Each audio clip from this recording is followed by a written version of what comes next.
Dans plusieurs pays européens, une nouvelle règle fait grand bruit. Le retrait automatique du permis de conduire pour les personnes âgées de 65 ans ou plus.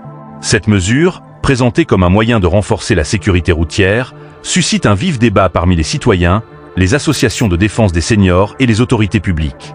Pour certains, il s'agit d'une initiative nécessaire pour réduire les accidents impliquant des conducteurs âgés, souvent accusés d'avoir des réflexes ralentis ou des capacités physiques amoindries. Cependant, pour d'autres, cette mesure est jugée discriminatoire et irrespectueuse envers les droits des personnes âgées. Ce sujet divise également les experts de la sécurité routière et les psychologues, qui soulignent que l'âge ne doit pas être le seul critère pris en compte. En effet, de nombreux seniors conservent une excellente condition physique et mentale, leur permettant de conduire en toute sécurité. Plusieurs études récentes indiquent que les conducteurs âgés sont en réalité moins impliqués dans des accidents graves que les jeunes conducteurs, souvent imprudents ou sous l'effet de substances.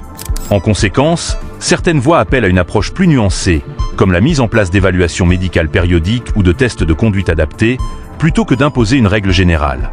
Sur le plan économique, cette décision pourrait avoir des répercussions importantes, notamment pour les seniors vivant dans des zones rurales ou mal desservies par les transports en commun. Pour ces personnes, perdre leur permis pourrait signifier une perte d'autonomie et un isolement accru. En revanche, les partisans de cette mesure soulignent l'importance de garantir la sécurité de tous les usagers de la route, même si cela implique des sacrifices individuels. Alors, cette nouvelle règle est-elle une solution efficace pour améliorer la sécurité routière ou une atteinte injustifiée aux libertés des seniors? Le débat est lancé, et les prochaines décisions des gouvernements européens seront scrutées de près.